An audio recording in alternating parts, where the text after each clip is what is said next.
This is my old Amiga.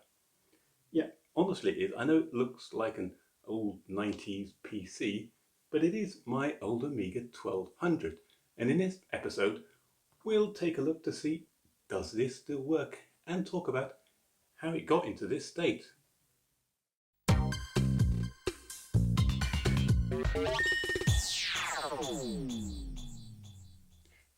Hi, I'm Jeff. Welcome to the Mammoth Tech Show. And yes, this is indeed my old Amiga 1200. And yes, it doesn't look like your average standard Amiga 1200. It's been modded slightly. However, there is one fatal flaw to this particular setup, and we'll get back to that later. So let's back up about 20 years and let you know how this got like this. Well, obviously it's been turned into a tower case. This is a power tower produced by Power Computers. Also, the same modification was available from some other manufacturers, but this particular one is the power tower variant. The little Powered by Amiga sticker there, my own edition. I can't remember where I actually got the stickers from. No, yeah, I got them around the same time, but I just remember just slapped it on the front. And we'll take a look inside. I can't remember what this looks like inside. I reckon I've actually looked inside this before, because let's have a look around the back anyway. So yep, here we have the back end of it, and as you can see, we've got the edge of the standard Amiga 1200 just down here, and all the area that you'd have your normal PCI sockets from a normal PC. It's just a big empty hole. Looking at the stickers at the back here, it seems pretty obvious that I have been in this before, but that would have been a long time ago. I only have very vague memories of what it might look like. I don't even know if they're real memories, but I must have been in and looked at it, because the stickers are slightly peeled back, especially this one that says that it has a 3-month warranty, which I think, seeing as this says this is from 98, possibly 99, I think it's slightly out of date by now. So how did this get into this state? Well, I upgraded to an Amiga 1200 from my nice little Amiga 600. There's a 680/30 accelerator in here, and of course the CD-ROM. And these were all in the original wedge-shaped Amiga 1200 I had. In fact, I upgraded my Amiga 1200 so much it blew the power supply, and I had to pick up a new heavy-duty power supply just to cope with all the things that I had hanging off the side of this thing. But what I really wanted was the proper big tower experience. If you ever had an Amiga 1200 or Amiga 500 with a few expansions, you'll know just how much desk space they could take up. I didn't have the biggest desk in the world, and this thing just took up so much room. I wanted it all nicely put into a case. So we had this converted. I didn't do this myself. I sent away my Amiga and all the extras that was in it, and it was sent back like this. And yeah, it was great. As I was saying earlier, there is a fatal flaw to this system. Now, what was it? Well, when this was originally converted, I also had the original hard disk upgraded to a higher capacity unit. So that was fine. Got a nice higher capacity hard disk in there. And when I got it back, I discovered that when they'd set it up, they partitioned the drive into 2 sections. There was a system section which had the workbench, and the rest of it was just for whatever it is that I wanted to put onto it, which sounds great. However, whoever did it just put a very small amount for the original system partition, just enough in fact to take Workbench at the time. So when Workbench was updated, and I think this was probably the final post-Commodore official update, probably around, I'm not sure which version, but around this time, so 98, 99, and I picked up the new version of Workbench, tried to install it, but there just wasn't enough space on that partition, and basically that was it.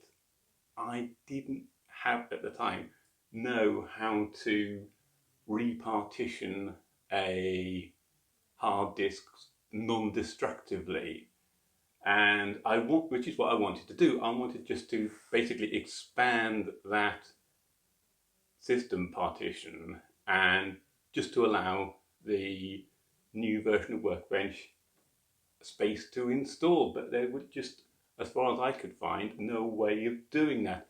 There may well have been, but at the time I couldn't exactly look up a YouTube video, wasn't anyone around to ask, so I was stuck.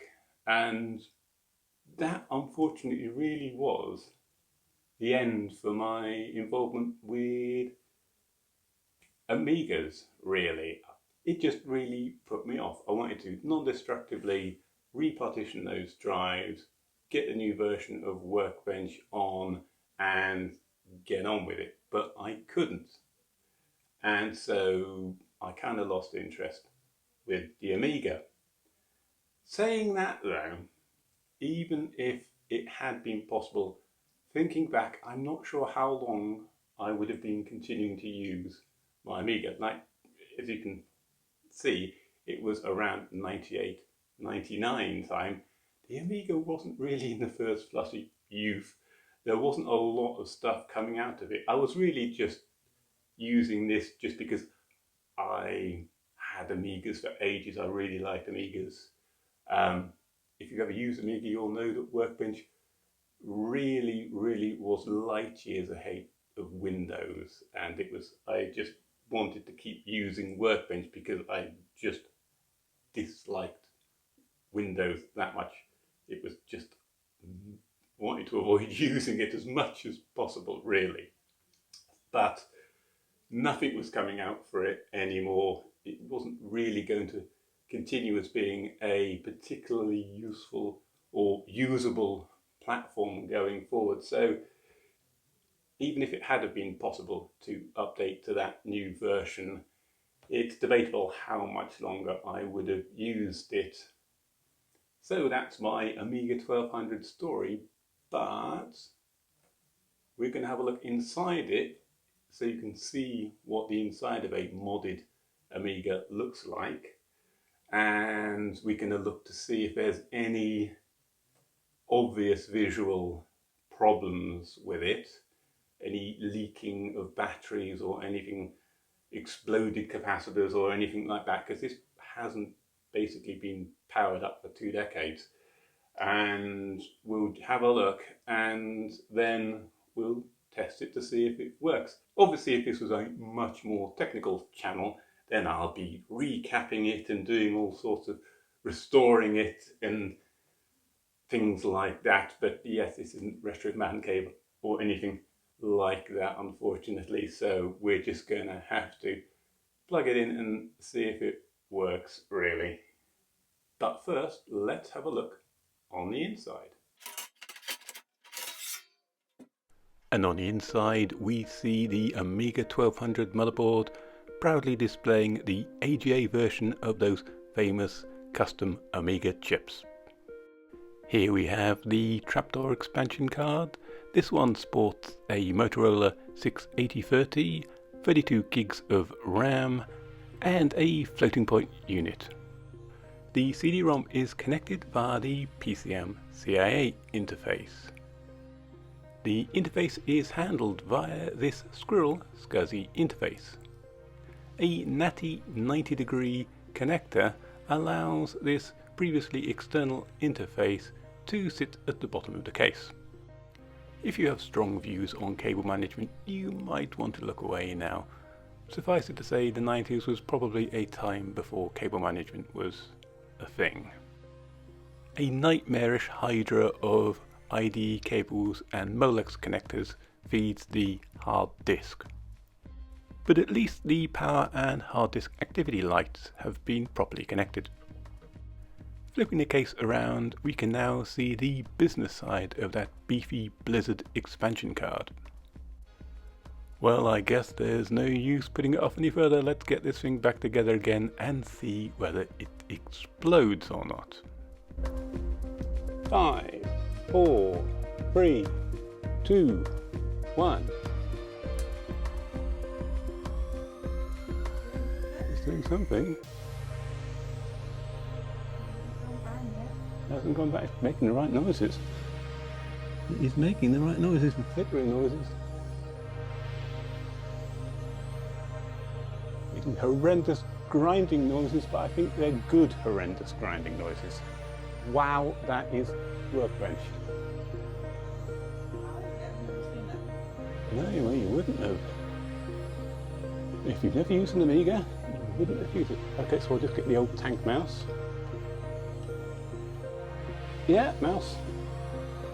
Mouse works, look, mouse works.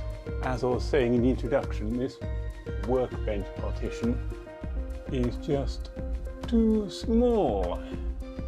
And this is 80% full with a whole 1705K. That is K, but it's a little under 2 megs free. Okay, let's see the other partition. Oh, look, I had SimCity 2000 installed. Now, Wordsworth 7 is actually a really nice word package. Games, P-Paint. Can't remember what the P stood for. Professional Photon, possibly? Photon Paint, maybe? Photon Paint. What was it in the old games? That's what we want to see, isn't it? The games. Gloom. Gloom. Okay. Definitely not a Doom rip-off. TP Theme Park. There we go. Does my Amiga work? Yes, it does. Zeus approves, I think. That's good. That was worrying me. I would have been devastated if my cat didn't approve of my 20-year-old retro computer. That would have been devastating. Yes, it would have been. Yeah. So, my Amiga works. That's great news. I should apologise for the poor audio quality in the earlier part of this video. This space here where we're making the videos was being redone back when that was shot, and there wasn't nearly so much furniture around, so it was a bit echoey. But yeah, I hope you can forgive us for that. So what's next for the Amiga? Well, I don't really know. It's great news that it actually works now, but what do we do with it next? Why don't you put some ideas down in the comments? And you could also put down in the comments your Amiga memories too. Did you do anything as fancy as this with your Amiga 1200, 500, or maybe even a 600 in a big case? What did you do? Did you even have an Amiga, or were you an ST person? Don't worry, we'll still talk to you. So that's it for another episode. If you enjoyed this one, why not give it a like? And if you'd like to see more from us, why not subscribe? I've been Jeff, this has been my Amiga, and this is Zeus, coming to make a late appearance. And you've been very kind to watch. Thank you very much.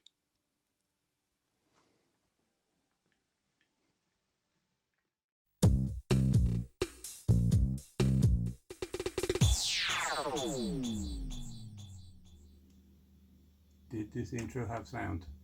Zeus, get off the keyboard! Zeus and his obsession with standing on keyboards. Yeah, you can see him. Hello, Zeus. Oh. Zeus, get off the... Yes, Zeus wants to use the mouse. Yes. Obviously. Yes. Use So a cat. he's a cat. He wants to use a mouse.